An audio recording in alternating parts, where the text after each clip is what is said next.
Hey guys, challenge number one for Deeper is to pray the Lord's Prayer every day. I want to give you some tips. I want to give you some things to think about and encouragement as you start this. First of all, you need a plan. With everything with Deeper, have a plan of how you're going to do it each day. I would highly recommend you make it the very first thing you do so that nothing else can get in the way, distract you. It's a great way to start your day. The first moment you wake up, have some kind of special alarm maybe that goes off on your phone, have a note card that's placed somewhere where you're going to see it when you go to turn on the light, or whatever it is you're going to see first that's going to remind you. Have a reminder set up and pray the Lord's Prayer. Now, the second thing you're going to need to do is to know, what are you going to actually pray? Do you have the Lord's Prayer memorized? Well, hopefully in time you will, but if not yet, then you need to either have a Bible with a bookmark right there so that you don't have to go look for your Bible and try to find the passage. And if you're going to say it first thing, you want to have it right where you can find it, or write it out on a note card, or have it put into your Bible, into your phone where you can pull it up right away, maybe a picture of it. Anyway, have a plan. Here's how I'm going to remember. Here's what I'm going to look at so I know what to say, and here's what I'm going to do first thing. Now, the third thing I think you need to consider is, what wording of the Lord's Prayer will you use? There are many different Bible translations.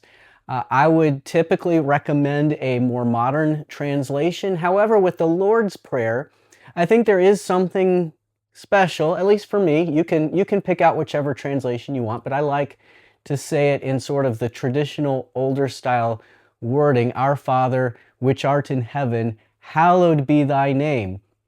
And this isn't really a translation you're going to find easily. It is not the King James translation. It is actually an earlier translation done by Tyndale around 1526, very close to that anyway. And what we know of as sort of the traditional Lord's Prayer went into the Anglican Book of Common Prayers. That means the Church of England published a book of, here's the prayers as English-speaking people we say all over the world. Here's our version of the Lord's Prayer. And it stuck. Even when the King James changed the word trespasses to debtors, people in the English-speaking world for centuries now have continued going back to that earlier traditional wording. And to me, it reminds me that this is a prayer that connects us with generations and generations and centuries of followers of Jesus. This is the reason that I've picked this out as a starting point. Jesus said, "This then is how you should pray." And he gave his disciples a specific wording of a prayer. And when you pray that prayer, you're joining with other believers all over the world. You're joining with other believers through the centuries in praying a prayer Jesus taught us. And so the fact that maybe the wording is a little unusual, a little more archaic, kind of reminds me that I'm joining with Christians through the centuries. I'm saying something that has been said for a very long time, and even the exact wording has been used by so many fellow believers for about 500 years now. So, but if you pick a modern translation, that's fine, but have a plan. Pick a translation and stick with it. And over time, as you say it, you'll get more familiar with the prayer, memorize the prayer. One of the objections you might have in your own mind is it okay to just say a prayer word for word, either reading it or saying it from memory?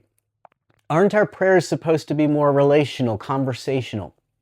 And I would say, yes, you're right. But let me give you some encouragement about where we're going and why I think this is important. First of all, it is not wrong to say a memorized prayer or to read a prayer. In Jesus' day, his disciples were very familiar with saying many different prayers from memory. They had a whole list of prayers that they would say at different times of the day. And it helps you stay organized, stay focused, be clear about your wording. A lot of people say, I don't know how to pray. Well, I think a good place to start is saying specific prayers worded a certain way. There's nothing wrong with that.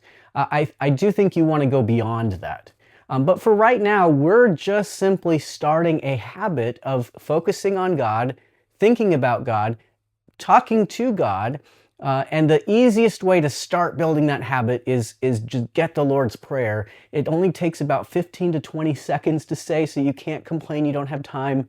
It's about building a habit. Now, as you're doing this, if you want to add your own prayer or pray in addition to that afterwards, or even pause in the middle of the Lord's Prayer and add your own wording to those prayers, that is great. In fact, that's something I'm going to encourage you to do moving forward. But for right now, let's work on building that habit of starting the foundation of our day with a prayer. Jesus gave us the exact words. I think he intended it for us to use the exact words or to use the exact words and build on it. Either way, I think is perfectly appropriate. I hope that you remember to do this each day. I encourage you. I think it will make a difference. We're going to add things to that, but we're always going to keep it slow and one step at a time. So I pray you get a lot out of praying the Lord's Prayer.